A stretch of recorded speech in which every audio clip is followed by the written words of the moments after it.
The supreme issue for Jesus was not Rome's army, but God's temple. Now, is there a parallel to today? Well, actually there is.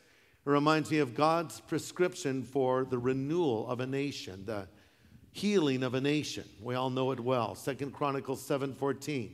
God says, if my people, which are called by my name, will humble themselves and pray and seek my face and turn from their wicked ways, then I will hear from heaven and forgive their sin and heal their land. We look at the way America is going and we say we need a revival, right? We need a spiritual awakening, and so we do. But here's what God says. It's all about my people. God doesn't say if Washington will humble themselves and seek my face, though they could. Nor does he say if Hollywood would repent and seek my ways, though they should.